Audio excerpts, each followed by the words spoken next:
breakthrough in the India-China standoff.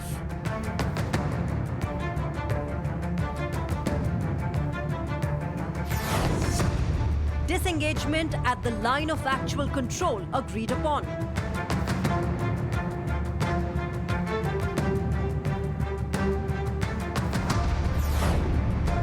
Will the pre-2020 positions return?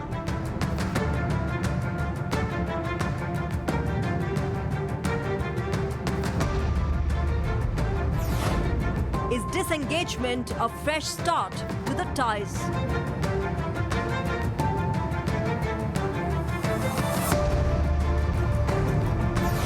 Watch Global Mirror with me, Shreya Upadhyaya. Ahead of the BRICS summit in Russia tomorrow, a huge announcement has been made by the government of India today. 4 years after the Galwan clashes, 21 core commander level talks and 31 rounds of working group negotiations later, India and China have made a major breakthrough in their border standoff. India and China have agreed upon patrolling arrangements along the line of actual control, leading to disengagement and resolution of issues. Listen in.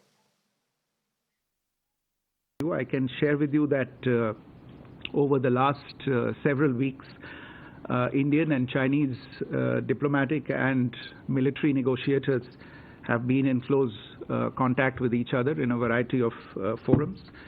And as a result of these discussions, agreement has been arrived at on patrolling arrangements along the line of actual control in the India-China border areas, leading to disengagement and a resolution of the issues that had arisen in these areas in 2020. And we will be taking the next steps on this. Now, the External Affairs Ministry said Indian and Chinese military and diplomatic negotiators have been in contact over the past few weeks to resolve the remaining issues along the border. The agreement reportedly concerns patrolling arrangements in the Depsang and Demchok areas. Early in September this year, remember, India's National Security Advisor Ajit Doval had met Wang Yi, China's foreign minister, in St. Petersburg on the sidelines of a BRICS meeting where the Indian demand of complete disengagement was stressed upon. Remember, India and China have been locked in a tense border standoff in eastern Ladakh since the 2020 Galwan Valley clash. While the announcement has been made, several questions need to be looked into. Is this going to be a complete disengagement? Has China agreed to the pre-2020 positions at the LAC? Are Indo-China ties now ready for a fresh start? To help us get a clearer perspective on this, let me introduce my guests on Global Mirror. I'm joined by Mr. Ashok Sanjjhar. He's a former ambassador. I'm also joined by Colonel Dinny, defense expert. Good evening. Namaskar to both of you. Colonel Dinny, let me begin with you.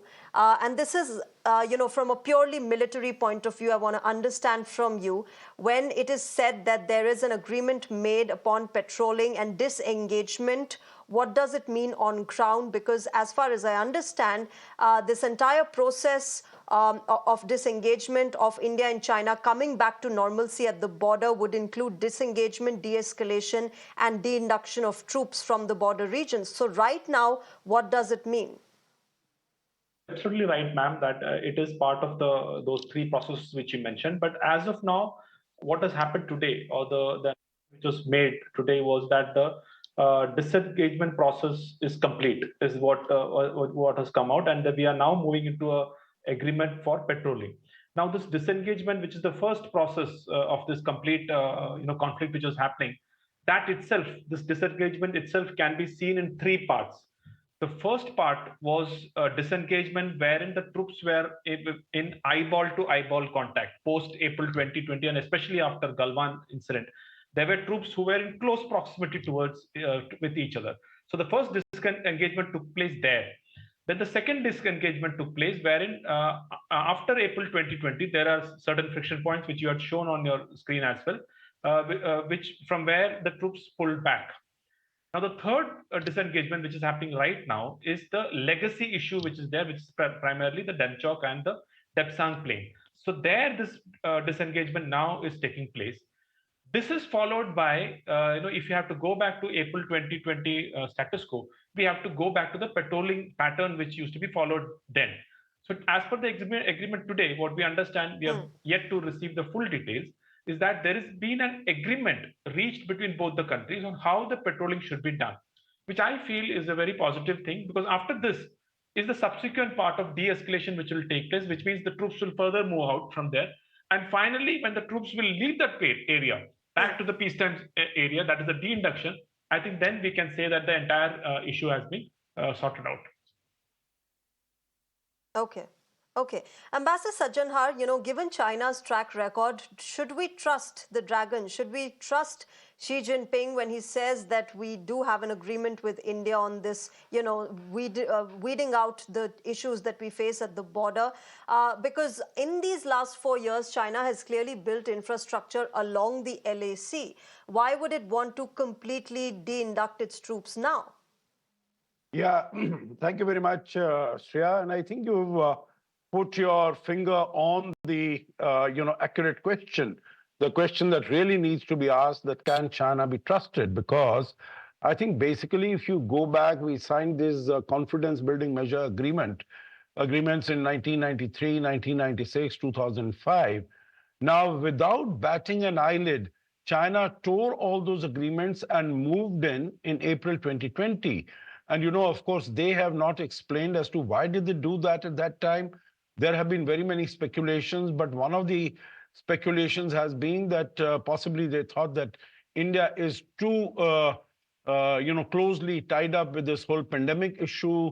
The lockdowns, you would recall, had just then started at the end of April, 22nd, 24th April. So India would not be able to stand up against them. So I think with its robust military muscular response, I think India has surprised China. And so over the last 4 years, they thought that India would crumble. India would not be able to sustain, keeping 50, 60,000 troops. So you are very right that, when they could disregard those agreements, without any batting an eyelid, so to say, then how much can they be trusted? And right now, what has been announced, actually, it is just an understanding. We don't have the full details. When the final agreements between the two countries were not respected, can they really be trusted? One point more, if I could add on this, Shreya, is that all this started happening in April 2020. Before that, we also saw Doklam happen. That was, of course, happened in Bhutan. Yeah. Before that, we saw that when Xi Jinping was in India, after Prime Minister Modi's government came to power, in September 2014, there was an incursion on the border in Depsan. In 2013, when the Chinese Premier, Prime Minister, his first visit outside the country was to India. When he came, there was incursion in Demchok. So every time China has been testing the resolve of India.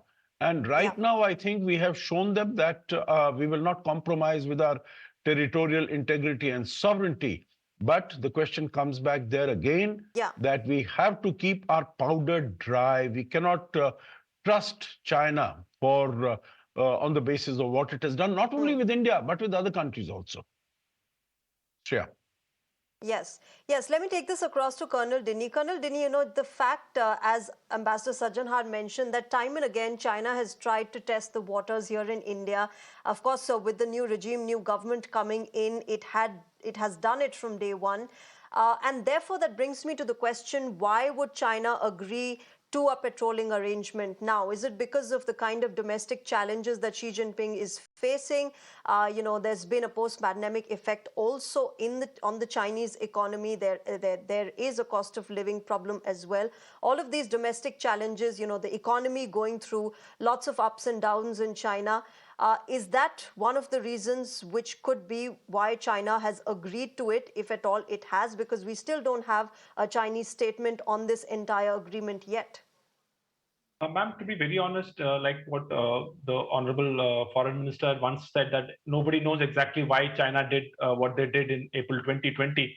But one thing is for sure, that whatever they had planned, whether it is close proximity towards US. I think today India is much more closer than I think to US than in 2020.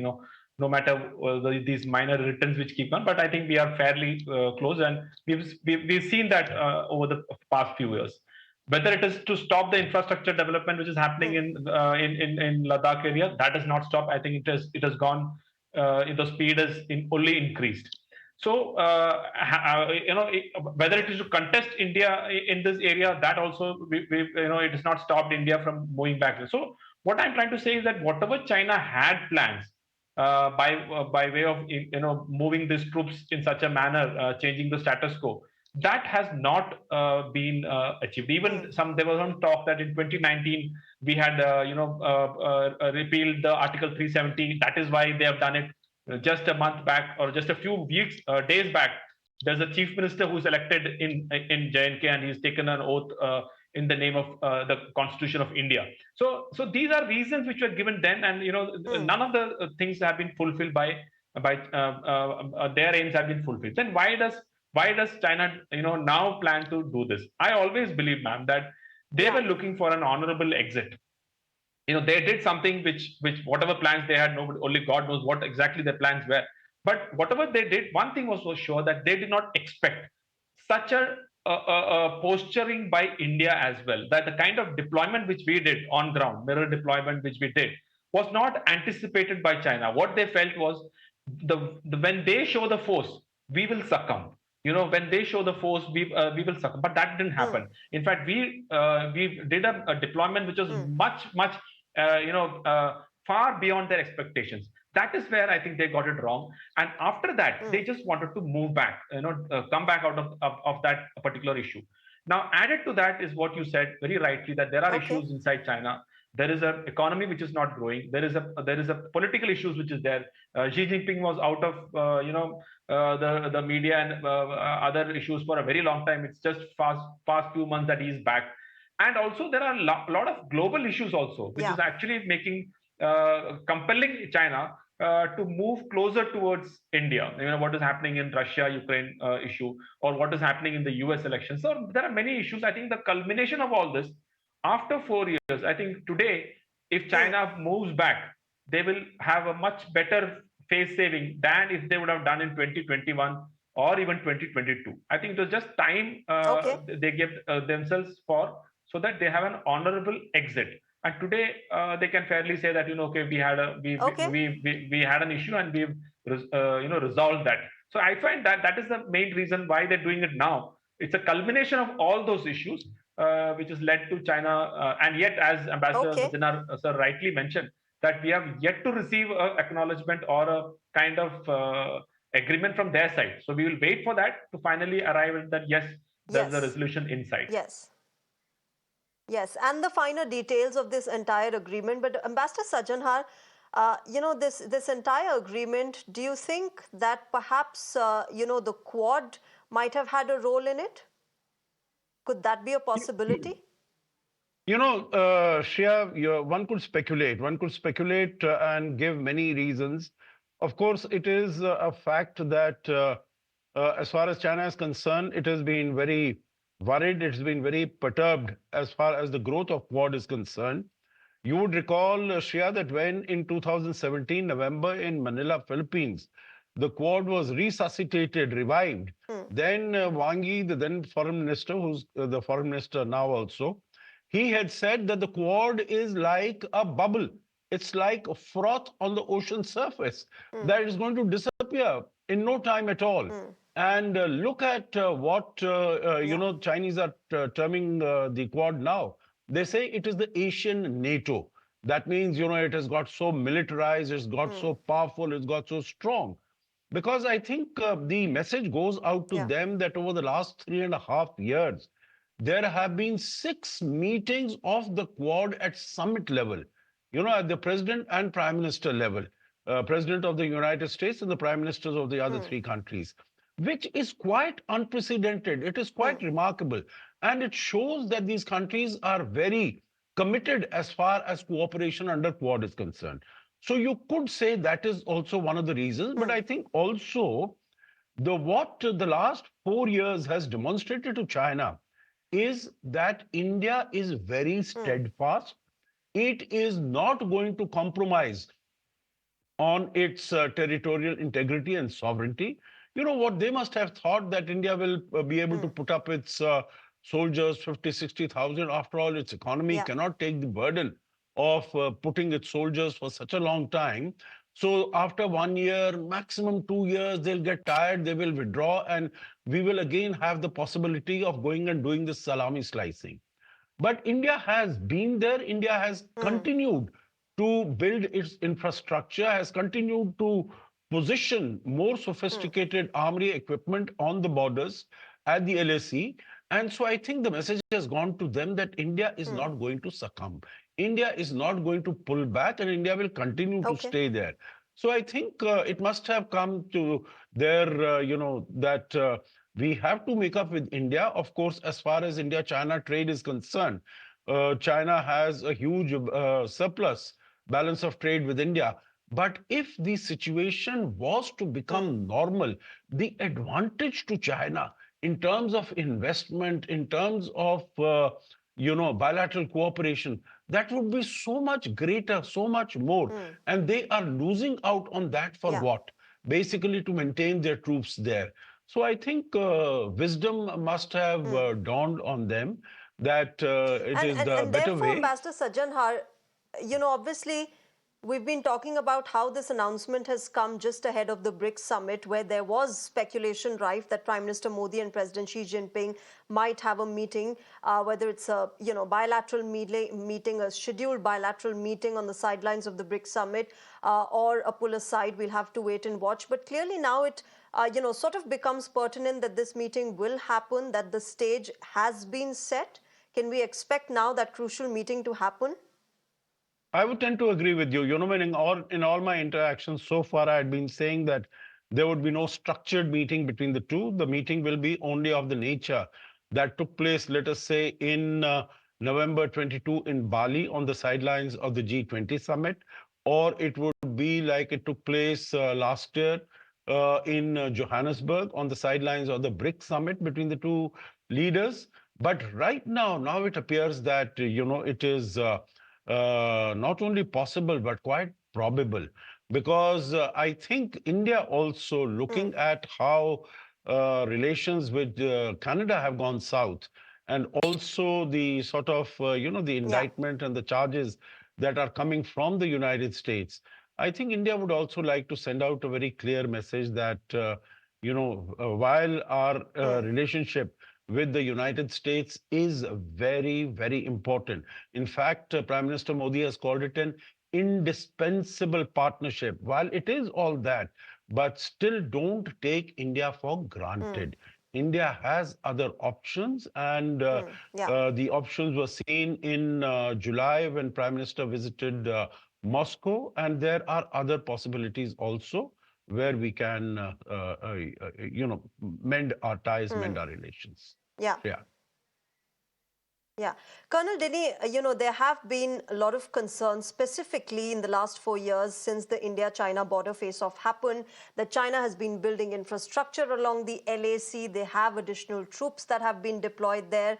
And even if now this arrangement has taken place, how seriously should we take these concerns as to the fact that China is preparing for war, that China can at any point attack India, or at least have more incursions at the LAC? Should we take this as mere speculation and that Indian troops are ready for it, or should we be really concerned when we see the situation on ground?